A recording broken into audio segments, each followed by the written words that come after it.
안녕하십니까, 여러분. 저는 지금 60대 후반을 향해 달려가는 인생의 덧없음을 철저하게 느끼고 있는 여성입니다. 저의 인생에 굴곡이 있다면 큰 산이 하나 덜렁 있는 것이 아닌 에베레스트산 여러 개가 쭉 줄지어 있는 느낌이라 생각합니다. 에베레스트가 TV에서만 보던 죽음의 산이라고들 하던데 정말 제 인생을 비유하기에 찰떡이 아닌가 싶을 정도로 환상적인 수식어라고 생각합니다. 저는 정말 힘든 유년 시절을 보냈고 절망적인 결혼 생활을 했으며 충격적인 말년을 맞이하는 느낌을 받으며 하루하루를 힘겹게 살아가고 있습니다. 제가 이곳을 찾아와 괜히 여러분의 마음까지 무겁게 만드는 것은 아닌지 걱정이 되지만 제 속 한번 시원하게 털어내고 싶어서 이렇게 글을 써내려갑니다. 모쪼록 제 인생에 대해 여러분과 함께 이야기를 나누고 슬픔을 나누면 반이 된다는 그 말을 실감해보고 싶답니다. 지금부터 제 인생의 모든 굴곡, 모든 사건, 모든 결말을 이야기해보도록 하겠습니다. 저는 20살이 갓 넘은 어느 날 아무것도 모르는 상태로 결혼이라는 것을 하게 되었고 그 이후 아주 고통스러운 일생을 맞이하게 되었습니다. 남들은 결혼이 축복이라고 하던데 저에게는 생지옥 그 이상도 이하도 아닌 제도나 다름이 없는 족쇄 같은 것이었기 때문이었습니다. 저랑 남편은 중매를 통해서 만나게 되었는데 남편이 그 당시 보여주었던 모든 행동이나 조건들이 결혼 후 거짓말이었다는 것을 알게 되었습니다. 사업을 한다던 남편은 집에서 놀고 먹는 백수였으며 남편과 함께 살던 홀 시어머니의 수발은 모두 저의 몫이 되었습니다. 저희 부모님은 사기꾼이던 중매쟁이의 말에 깜빡 속아 제가 부잣집에서 걱정 없이 살기를 바라며 저를 어린 나이에 시집을 보내신 것이었습니다. 저희 집이 가난했기 때문에 부모님께서는 늘 저를 걱정하셨고 제가 배를 굼지 않았으면 하는 마음에 먼 타지로 저를 시집 보내신 거였는데 실상은 전혀 달랐던 것입니다. 남편은 하루 종일 처자빠져 잠만 자다가 늦은 오후에 일어나서 마실을 나가 술을 먹고 돌아와서는 씻지도 않고 잠을 자기 일쑤였습니다. 그런 남편에게 잔소리라도 할라치면 어느샌가 시모가 제 옆에 떡하니 나타나 제 등짝을 때리며 잔소리를 하셨습니다. 남편의 기가 살아야 사업도 할 수 있는 것이며 돈도 잘 벌어오게 되는 것이라면서 저에게 남편의 기를 죽일 생각은 꿈에도 하지 말라고 하셨습니다. 저는 당장이라도 이혼을 꿈꾸며 하루빨리 이 족쇄 같은 집구석을 떠나겠다고 결심을 했었는데 아주 충격적인 일들이 그 뒤에 줄줄이 터지기 시작했습니다. 매일같이 백수 생활로 놀고 있는 남편. 어느새 저에게 모든 일을 맡기고 옆에서 눈을 부릅뜨고 지켜보며 잔소리를 하는 시모까지. 결국 저는 도망갈 수 없음을 느끼고 체념을 하고 있었죠. 그런데 집안 가게 살림에 구멍이 뻥뻥 뚫리기 시작했습니다. 그동안 모아두었던 돈들이 전부 바닥이 난 것인지 뭔지 쌀을 살 돈이 없다며 저에게 일을 하라고 시모는 잔소리를 시작하셨습니다. 차라리 집구석에서 한심한 사람들의 꼴을 보고 있느니 일을 하는 게 낫겠다는 생각에 동네 작은 가게에 취직을 해서 돈을 벌어다가 시모와 남편의 수발을 들고 있었습니다. 반찬을 사러 가는 길이 무서울 정도로 돈이 없어서 전전긍긍을 하던 도중 친정 부모님께서 아주 갑작스러운 사고를 당하게 되었습니다. 두 분이서 저를 보러 오시겠다며 그 멀리서 버스를 타고 이동을 하시다가 버스 전복 사고가 나게 되면서 그 자리에서 그만 목숨을 잃고 마셨던 것입니다. 처음 병원에서 전화를 받았을 때 저는 현실감이 전혀 느껴지지 않아서 한참을 멍하니 수화기를 들고 서 있어야 했습니다. 시모가 전화비 많이 나온다고 당장 전화를 끊으라고 소리를 치지 않았더라면 그 자리에서 하루 종일도 서 있었을지 모르겠습니다. 저는 정말 갑자기 두 부모를 한날 한시에 잃어버린 천의 고아가 되고 말았고 제 인생은 점점 더 미궁 속으로 빠져들게 되었습니다. 장례를 전부 치르고 상실감에 젖었는데 저희 집은 제가 태어나던 때부터 지금까지 단 한 번도 부유했던 적이 없었던 집안이라 당연히 물려받을 유산 같은 것도 전혀 없었습니다. 상속을 할 재산이 없으니 딱히 부모님의 재산을 정리할 것도 없었는데 그걸 알게 된 시모가 저에게 한 소리를 하시더라고요. 부모를 잃은 슬픔에 잠겨서 아무것도 하지 못하고 먹지도 못하는 사람에게 저희 부모님이 실속이 전혀 없는 사람이라면서 핀잔을 주는 게 아니겠습니까? 부모님 두 분 다 어이없는 사고로 보내버린 자식에게 도대체 그게 할 소리랍니까? 저는 상식을 벗어난 시모에게 정말 치가 떨렸습니다. 우리 집이 물려줄 유산이 1원도 없는 거지 같은 집안인지 몰랐다면서 보험도 들어둔 게 하나도 없냐고 저에게 잘 알아보라고 하더라고요. 돈돈거리면서 장례식장에 다들 부조는 많이 했냐고 물어보는데 사람의 탈을 쓴 짐승이 따로 없다는 생각을 하게 되었습니다. 어떻게 사돈이 죽었는데 장례식장에서 돈 타령을 할 수 있는 것인지 이해가 가지 않았습니다. 하지만 시모와 남편의 만행은 여기서 끝이 나지 않았습니다. 이 정도가 전부였다면 제가 에베레스트를 들먹일 이유가 없었겠죠. 장례가 끝난 뒤 큰 돈을 만질 거라 생각했지만 보험금도 재산도 하나 없자 시모는 저에게 하루빨리 돈이나 많이 벌어오라면서 슬픔에 잠길 시간을 주지 않았습니다. 제가 부모님을 추락할 시간조차 주지 않고 부려먹을 생각만 하고 있었으니 제 속은 얼마나 타들어갔겠습니까? 저는 집에서 놀고 먹는 백수 남편과 모든 걸 제 탓을 하고 돈 타령만 하는 시모를 모시고 살다가 이혼을 다시 한번 결심한 어느 날 임신을 하게 된 사실을 알게 되었습니다. 오랜 시간 달거리가 없었고 몸이 이상하게 나른하고 배가 불러온다고 했더니 임신을 하고 말았던 것입니다. 저도 지금 생각해보면 그때의 저를 쳐 죽이고 싶을 정도로 원망하고 있습니다. 어떻게 이혼을 결심한 사람이 임신을 할 수 있다는 말입니까? 뱃속에 아이가 자리를 잡고 있는데 제가 그 몸을 하고 도망을 쳐서 무일푼으로 길바닥 생활을 할 수 없었기 때문에 저는 이혼에 대한 생각을 접어야 했습니다. 결국 그 집을 떠나지 못하고 매일매일 눈물바람으로 제 인생을 다독이면서 밤을 지새우며 지냈습니다. 정말 기구한 인생이라고 하지만 어떻게 이런 일이 저에게 벌어질 수 있는지, 물론 제 잘못이 전혀 없다고는 말할 수 없지만 그래서 더욱 한탄스러웠습니다. 제가 임신까지 했음에도 불구하고 정신을 차리지 못한 남편은 돈을 한 푼도 벌어오지 않았고 벌어와야 한다는 생각조차 하지 않았습니다. 저는 만사까지도 쉬는 날 없이 열심히 일을 하면서 돈을 벌어왔습니다. 비단 우리 가족의 생계 때문이 아니라 태어날 아이에게 좋은 것을 해주고 싶었기 때문이었습니다. 푼돈이긴 하지만 한 푼, 두 푼을 모아서 아이를 위한 물건들을 사 모으며 출산 준비를 하고 있었는데 시모가 저에게 잔소리를 하더라고요. 아기 배내 쪼그리 해봐야 몇 개월이나 입는다고 3개나 준비를 했냐? 2개만 사서 매번 빨아입히면 되는 것을. 더워 죽겠는데 벗겨놔도 되겠구먼. 거기다가 기저귀랑 손수건은 뭐 이렇게 많아? 청기저귀 하나 사다가 빨았으면 평생을 쓸 수 있는데 일회용 기저귀가 뭐냐? 요즘 것들은 노동을 안 해. 쉬운 길로만 가려고 한다고 하면서 제가 산 육아용품에 돈 1원 보태준 것도 아니면서 내내 트집을 잡고 잔소리를 하는 것이 아니겠습니까? 분유는 무슨 분유를 먹인다고 젖병을 이렇게나 샀냐? 모유 수유하면 돈도 안 들고 좋은데 자기는 1년 넘게 모유를 먹였다고 하면서요.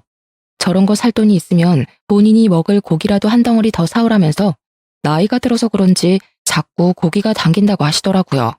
저는 10달을 꼬박 품어 떡두꺼비 같은 아들을 낳았지만 정말 기쁘다는 마음이 단 하나도 들지 않았습니다. 앞으로 이 아이와 어떻게 살아야 할지 막막함에 산후 우울증까지 심하게 왔고 저는 점점 무기력해지기 시작했습니다. 하루가 어떻게 흘러가는지 아이가 울면 수유를 하고 아이가 자면 옆에 누워서 눈물을 흘리는 나날들을 반복했습니다. 가끔은 아이가 울어도 안아줄 힘이 없어서 누워있고 했는데 남편은 깨어있으면서도 단 한 번도 아들을 안아준 적 없는 사람이었습니다. 안아주기는커녕 아이가 우는 게 시끄럽다면서 발로 툭툭 아이를 밀어내는 몰상식한 짓까지 쉼없이 했습니다. 밤에 아이가 깨서 울기라도 하면 득달같이 시모가 저를 깨워서 본인 아들 자는데 방해가 된다면서 애를 안고 밖으로 나가라고 쫓아내기까지 했습니다. 제 입에서는 한숨이 나오지 않는 날이 없었고 시모는 그 꼴도 보기 싫었는지 저에게 복이 날아간다면서 입을 툭툭 치곤 했습니다. 저는 아이를 키우는 게 너무 힘들고 또 우울증이 심해지면서 신체에 변화가 생기기 시작했고 젖이 제대로 돌지 않는 지경까지 이르렀습니다. 제가 모유 수유를 제대로 하지 못해 아이가 늘 배고파했고 분유를 사다 먹이기 시작했는데 시모가 그걸 보더니 저에게 혀를 차면서 잔소리를 하시더라고요. 애한테 모유 수유조차 제대로 못하는 년이 무슨 어미야? 어디서 주워온 자식 데려다 키우는 줄 알겠네.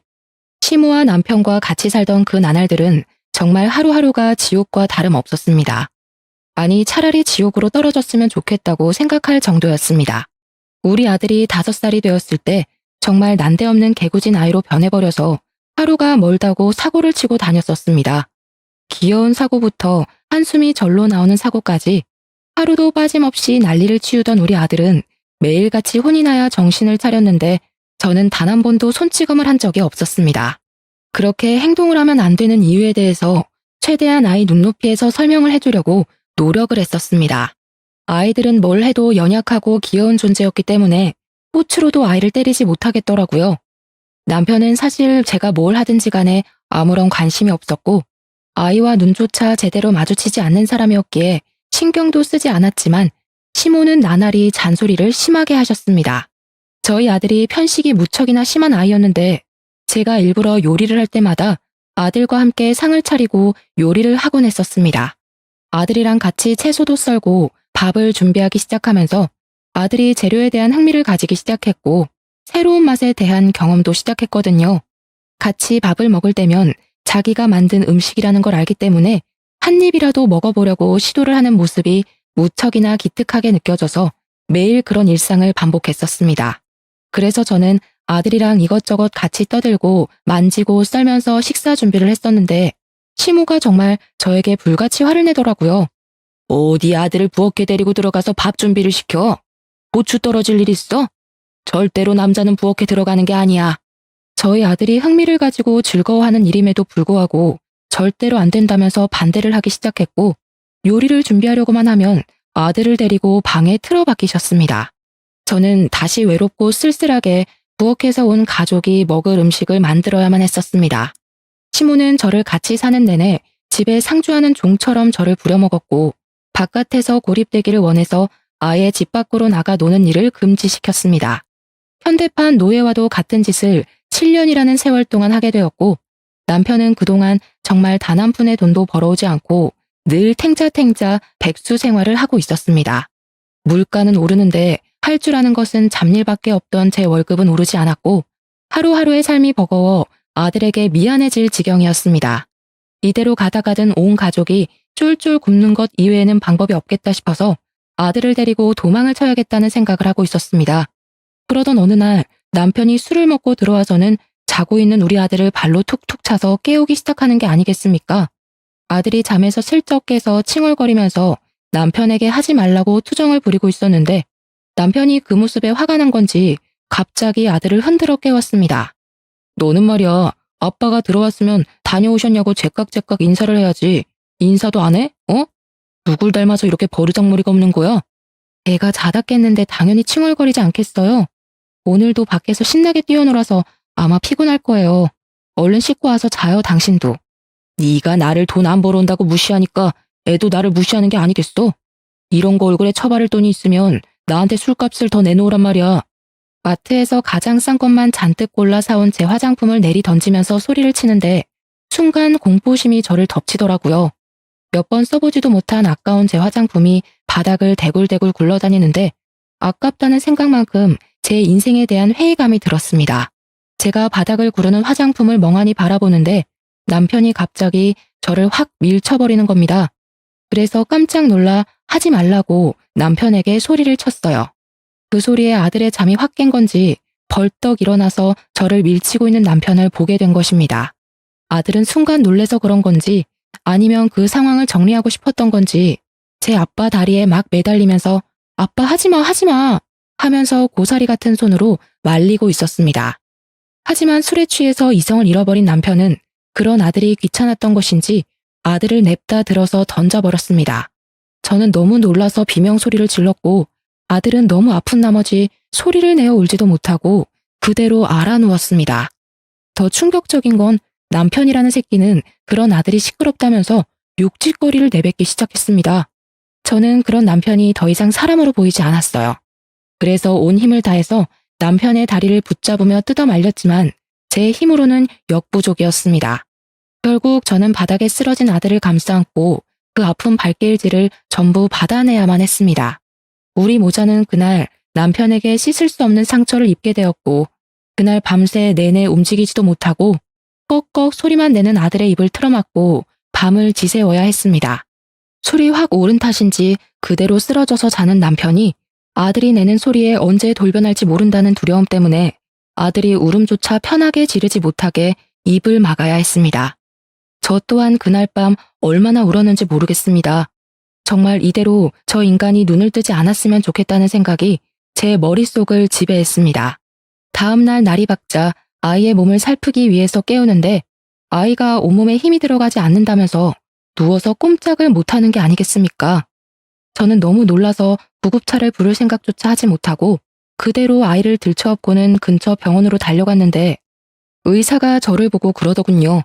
아들의 목뼈부터 허리까지 실금이 갔는데 아직 너무 어린 나이라서 어떻게 손을 쓸 방법이 없다고, 그냥 잘 붙기를 바라는 수밖에 없다고요. 그 뒤로 전 아들이 움직이지 못하도록 각고의 노력을 했으나 그 어린아이가 뭘 알겠습니까? 결국 점점 커가면서 아들은 디스크에 문제가 생기게 되면서 하지방 사통이라는 너무나도 생소한 병에 시달리게 되었습니다. 한마디로 저희 아들이 목뼈부터 허리까지를 쭉 다치게 되면서 엉덩이부터 시작해서 장딴지 뒤쪽까지 통증이 시작되는 병에 걸리게 된 것입니다. 사고 후유증으로 찾아왔다고 하기에는 고칠 방법이 없는 너무나도 안타까운 통증을 동반한 병이었습니다. 저는 정말 진심으로 남편이라는 놈을 저주하게 되었고 밤마다 울면서 그 인간을 좀 데려가 달라고 하늘에 기도를 올리게 되었습니다. 하지만 남편은 전혀 반성도 없이 애가 허약한 체질이라서 이렇게 된 것이며 자신의 책임은 전혀 없다는 식으로 말을 하는 것이 아니겠습니까? 애가 다쳐서 치료를 해야 하면 가만히 누워만 있게 돌봤어야지. 네가 제대로 돌보지 못해서 이런 후유증이 남은 거 아니겠어? 거기다가 태어났을 때부터 모유도 제대로 못 먹고 분유 먹고 자라서 애가 이 모양 이 꼴이 된 거야. 알아? 그래, 우리 아들 말 틀린 거 하나 없다. 네가 낳을 때 잘못 힘을 줘서 이렇게 된 거 아니냐, 응? 나오면서 허리가 걸린 거 아니냐고. 저한테 그냥 운이 나쁘게 사고를 당한 거다. 그 사고에는 네 책임도 있다고 박박 우기던 남편과 시모는 어느새인가 모든 걸 제 탓으로 돌리고 있었습니다. 저는 그제야 정말 이성이 날아가는 경험을 하게 되었습니다. 악에 받쳐서 눈물을 뚝뚝 흘리면서 남편에게 이혼을 하자고 소리를 질렀습니다.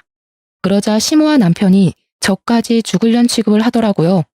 어떻게 하늘 같은 지아비에게 이혼을 운운하냐면서 가정교육을 잘못 받았다고 하더군요. 하지만 이성이 날아간 저는 그들의 작태를 그냥 두고 볼 수만은 없었습니다. 제가 시모에게 당했던 시집살이는 물론 남편이 저와 아들에게 폭력을 휘둘렀던 것, 그동안 돈을 한 푼도 벌어오지 않았던 것까지 전부 다 걸고 넘어지면서 바락바락 대들었고 집안일에서 완벽하게 손을 뗐으며 벌어온 돈 모두를 제 몫의 통장에 집어넣었습니다. 돈을 벌어도 그들에게 단 한 푼도 주지 않고 버텼고 그럴수록 화를 내는 남편을 보면서 저는 이혼을 운운했습니다. 거기다가 남편놈이 제가 벌어왔던 돈으로 그동안 노름판에서 하루 종일을 보냈으며 계집질까지 하고 있었다는 사실을 알게 되었습니다. 저는 더 이상 참고 살면 바보가 된다는 마음이 들었고 하나뿐인 우리 아들을 위해서라도 이 집에서 빨리 탈출을 해야 한다고 생각했습니다. 필사적인 마음이 생기고 나니까 사람이 참 의지가 강해지더라고요. 버티고 반항하고 정신 나간 사람처럼 울부짖으며 이혼을 말했습니다. 이혼을 하기로 한 날 분을 참지 못한 남편과 시모는 결국 저를 방에 가두어두고 다시 한번 생각해보라며 매질을 하기 시작했습니다. 저는 맞는 와중에도 이를 악물며 참으며 버텨냈고 결국에는 경찰에 그 둘을 신고하면서 이혼을 할 수 있게 되었습니다. 그들이 유치장에서 죄가 없다며 억울하다며 뻔뻔하게 부정을 하는 동안 저는 경찰의 도움으로 이혼을 할 수 있었습니다. 그들에게는 돈이 없었기에 가석방이라는 것도 없었고 어쩔 수 없이 수감 생활을 해야만 하는 지경에 이르렀습니다. 저는 그 둘이 제 눈앞에서 사라지자 아들을 데리고 작은 월세방 얻을 돈이 들어있는 통장만 들고 무작정 시댁을 떠나게 되었습니다. 그들의 폭력으로 인해 법의 심판을 받는 동안 저는 그들이 다시 세상 밖으로 나와서 저와 아들을 찾지 못하는 곳으로 가기 위해 필사적인 노력을 했습니다. 여러 지방을 돌고 돌아 겨우 도착하여 자리를 잡은 곳은 바로 해남에 위치하고 있는 땅끝 마을이었습니다. 그곳에서 저는 생전해본 적이 없는 김밥 장사를 시작하며 아이에게 쓰일 돈을 마련하기 위해 하루하루를 힘들게 버티게 되었습니다. 처음에는 노상에서 김밥을 말아서 파는 일을 하다가 한 푼, 두 푼 정말 티끌 모아 태산이라는 말처럼 쌈짓돈을 모아 아주 작은 구멍가게 같은 걸 열게 되었습니다. 라면과 김밥을 팔면서 아들을 키워낸 저는 20년을 더 고생한 덕분에 우리 아들을 아주 기골이 장대한 놈으로 키울 수가 있었습니다. 그만큼 제가 하루도 쉬지 않고 일을 해서 번 돈으로 아들을 먹이고 입히고 했다는 산 증거가 아니겠습니까? 제 인생의 전부이자 제 인생의 원동력이었던 아들을 그렇게 키우고 나니 정말 가슴이 벅차오를 정도로 울컥한 마음이 들었습니다. 우리 아들은 어릴 때 다친 영향으로 인해서 오래 걷거나 서 있는 것을 힘들어하긴 했지만 그래도 일상생활이 어느 정도 가능한 수준으로 자랐습니다. 이미 한번 다쳐버린 몸뚱어리가 정상으로 돌아오기는 힘들었고 그럴 가능성도 없었지만 의지 하나로 잘 버텨왔다고 생각합니다. 우리 아들이 28살이 되던 해의 말입니다. 드디어 우리 아들이 결혼을 하고 싶다고 하면서 여자를 하나 데려온 것이 아니겠습니까? 달덩이처럼 얼굴이 아주 동그랗고 복스럽게 생겨서 행동까지도 귀여웠던 그 여자아이는 제 며느리가 되었습니다. 성격이 정말 어찌나 좋던지 살갑기도 하고 밝기도 하고 하나하나 따질 구석이 없는 그런 귀여운 아이는 우리 아들을 진심으로 사랑해주는 것 같았습니다. 제가 며느리를 처음 봤던 그날 홀려버릴 정도로 성격이 좋았으니 저는 정말 반대할 이유가 하나도 없었고 하루빨리 내 며느리가 되었으면 좋겠다고 생각했습니다. 하지만 며느리의 집안에서 우리 아들을 무척이나 반대하는 바람에 바로 당장 결혼식을 올릴 수가 없었습니다. 제가 작은 구멍가게를 운영하며 아들을 키워냈으니 집안이 번듯한 것도 아니었고 우리 아들에게 아주 조금의 장애까지 있으니 반대할 만했다고 생각은 합니다. 거기다가 며느리 또한 이혼한 가정에서 자라 타돈어른이 투병을 하고 있던 중이었기에 재력이 있는 집안으로 시집을 보내고 싶다는 마음이 굴뚝 같았을 겁니다. 아등바등 사는 게 얼마나 힘든 일인지를 누구보다 잘 아는 저였기 때문에 며느리가 저희 집 며느리가 되었을 때 저는 정말 예뻐해 주었습니다. 저의 작은 김밥집에서 굳은 일을 마다하지 않고 저를 돕는 며느리를 어찌 예뻐하지 않을 수가 있겠습니까? 그 당시 저희 아들은 주유소에서 일을 하고 있었는데 사실 아들이 벌어오는 돈은 아주 조금밖에 되지 않았습니다. 다리에 장애가 있었기에 일이 빠르지 않았고 오래 서서 일을 할 수 없었으니 당연히 버는 돈이 적을 수밖에 없었습니다. 제대로 공부를 하지 않아서 좋은 회사에 취직을 하지 못한 아들은 늘 취업에 대한 자격지심이 있었던 놈이었습니다.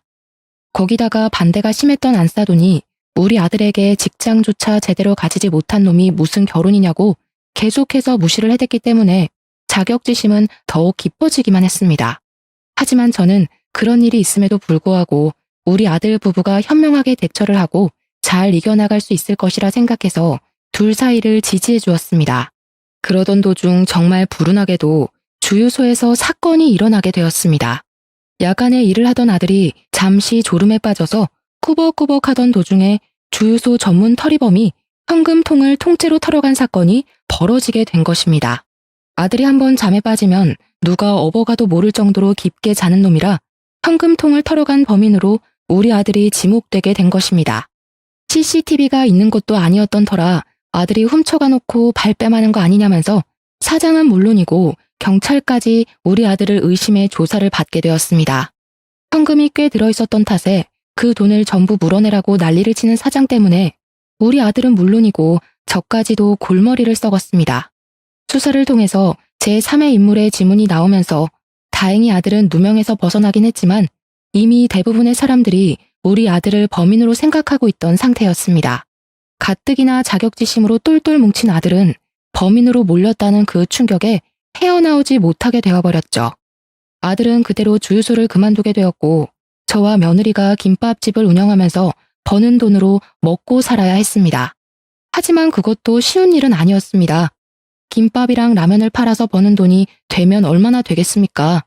저희가 무슨 엄청 큰 분식집을 하는 것도 아니었고 정말 작은 3평짜리 가게였습니다.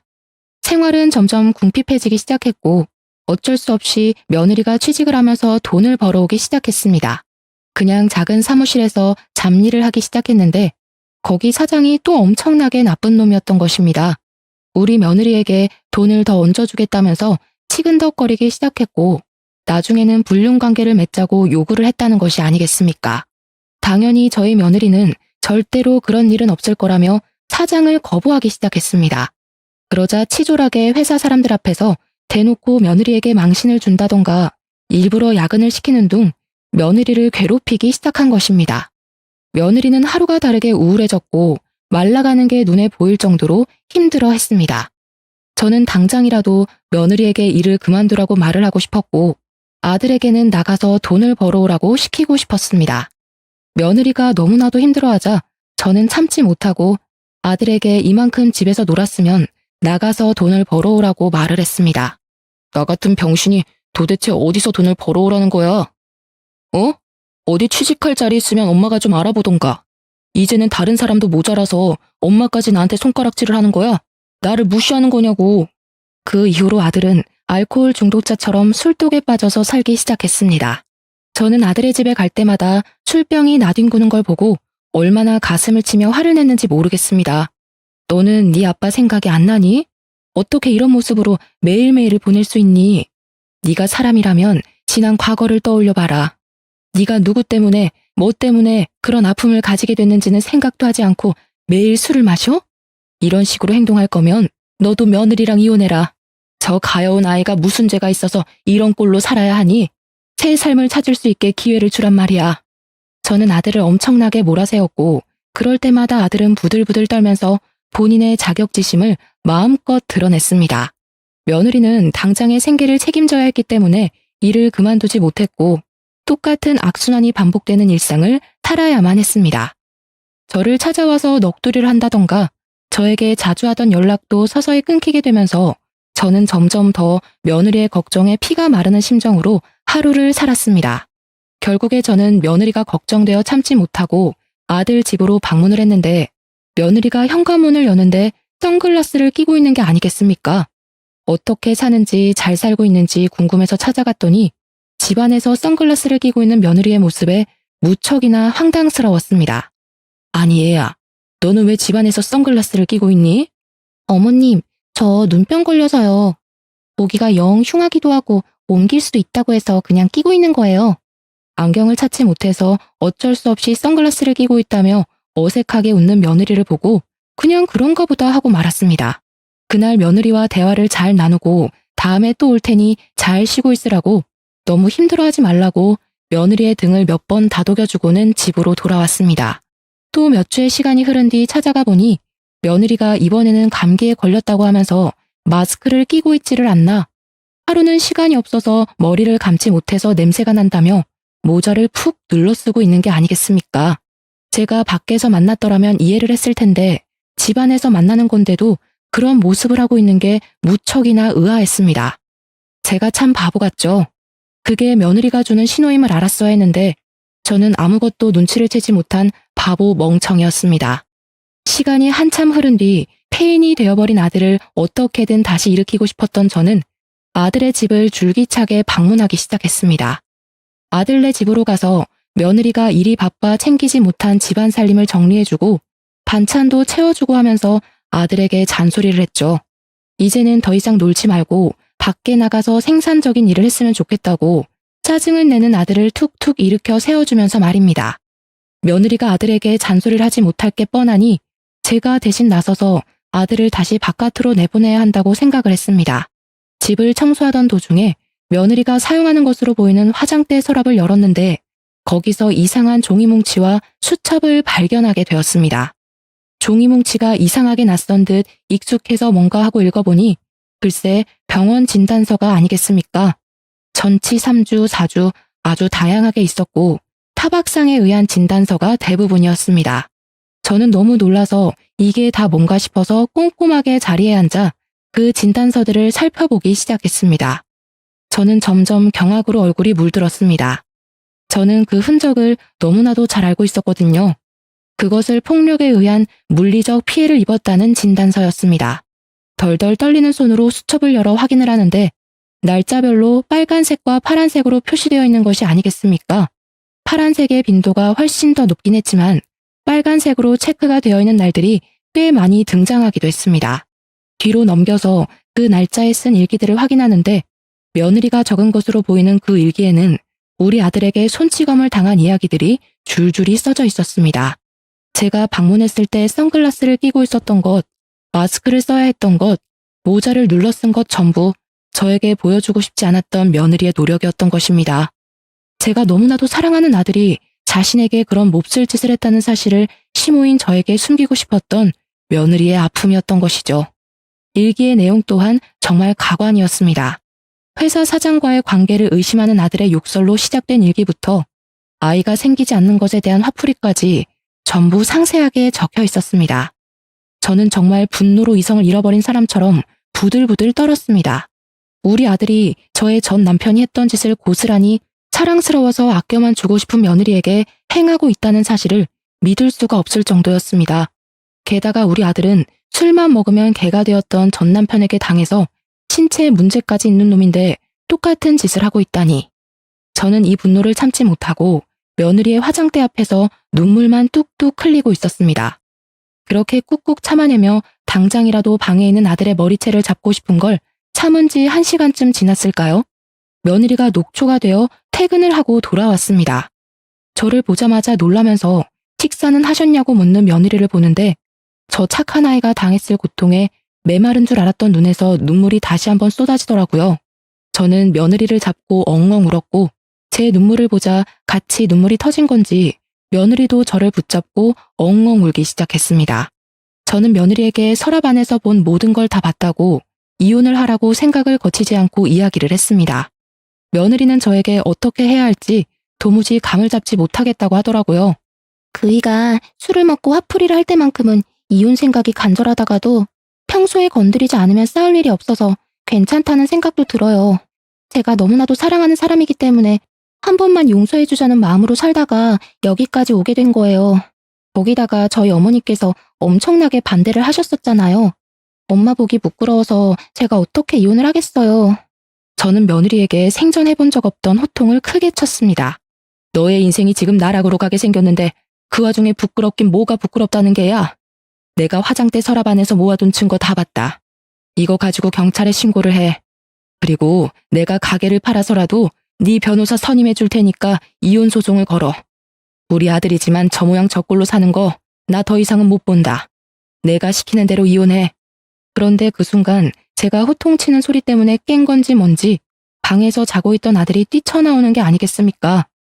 표정이 완전히 썩어가지고는 저와 며느리를 번갈아 가면서 보며 콧김을 씩씩 뿜어대더라고요. 이혼? 누구 마음대로 이혼이야?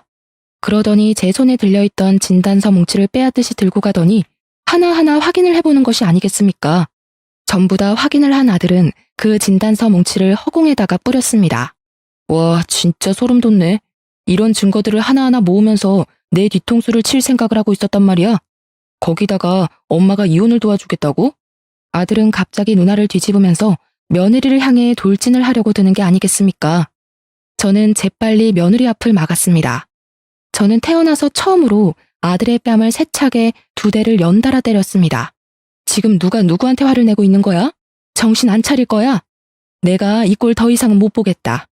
내가 네 아빠한테 그렇게 당하고 살 때 네 아빠가 나 때리는 거 맞겠다고 그 앞에서 울고불고 매달리다가 다쳐서 장애를 얻어놓고 그 과거는 다 까먹은 채로 똑같은 일을 저지르면서 살아?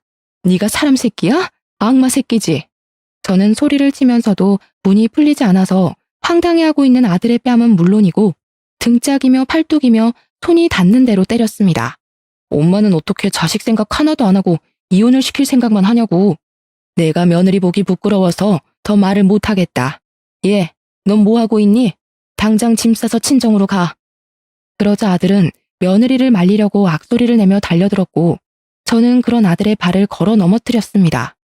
아들이 다리를 잘 쓰지 못하기 때문에 약점이라고 생각하고 정강이를 걷어차니 아프다고 대굴대굴 구르더라고요. 너 같은 놈은 며느리 길 막을 자격 없다. 아가, 너는 진단서 들고 경찰서부터 가. 엄마, 너 같은 놈은 콩밥을 먹어야 해. 그 이후부터는 며느리를 도와 모든 법적 절차를 밟게 했습니다. 경찰에 아들의 모든 짓을 낱낱이 밝히고 아들을 고소하고 이혼 소송을 진행하게 되었습니다. 저는 안사돈을 찾아가 무릎을 꿇고 빌었고 소액이라도 위자료를 꼭 지급하겠다고 약속을 드렸습니다. 아들은 법원에서 무수히 많은 사건에 대한 혐의가 인정이 되었고 진단서가 그 증거의 뒷받침이 되어주었습니다. 아들은 징역 8개월형을 받게 되었고 수감 생활을 시작하게 되었습니다. 며느리는 이혼을 했고 저는 며느리에게 2번 다시는 이쪽으로 발길조차 돌리지 말라고 신신당부를 했습니다. 며느리는 울면서 저에게 끝까지 죄송하다고 인사를 했지만 전혀 죄송할 필요가 없다고 오히려 며느리를 안심시키려 애를 썼습니다. 그 이후 아들은 만기 출소를 했지만 그 어떤 곳에서도 빨간 줄이 그려진 아들에게 일을 시켜주는 곳이 없었습니다. 좌절에 좌절을 맛본 아들은 매일같이 술을 퍼먹고 지내다가 결국 집으로 돌아오는 길에 무단횡단을 하다 사고를 당해 세상을 떠나고 말았습니다. 저는 당연히 우리 아들이 제대로 된 인생을 살지 못하고 그렇게 허무하게 죽어버린 것이 불쌍하고 마음이 아픕니다. 하지만 사람을 꽃으로도 때리지 말라고 했음에도 그런 일을 벌인 것은 그 어떤 것으로도 용서를 받지 못한다는 것을 다시 한번 깨닫게 되었습니다. 저는 비록 혼자가 되었지만 오히려 자유롭고 편안한 마음이 든답니다. 김밥 장사는 여전히 그 자리에서 하고 있습니다. 가끔은 며느리가 저를 도와서 같이 장사를 하고 가게를 정리했던 그날들이 그리워지기도 합니다. 항상 제 옆에서 힘이 날 만큼 환하게 웃어주던 그 얼굴을 어떻게 잊을 수가 있을까요? 그 예쁜 아이의 얼굴에 그림자를 지게 한 그 과거가 너무나도 고통스럽습니다. 그래서인지 저는 며느리와도 완벽하게 연락을 끊어냈습니다. 가끔 한번 그리울 때가 있긴 하지만 지금까지는 아무런 소식도 듣지 않고 잘 참아내며 지내고 있는 중입니다. 앞으로 먹고 살 만큼만 벌어먹고 살면서 말년을 맞이해보려고 합니다. 무소유라는 말처럼 정말 모든 것에서 자유로워진 저의 남은 인생을 응원해 주시기 바랍니다. 감사합니다.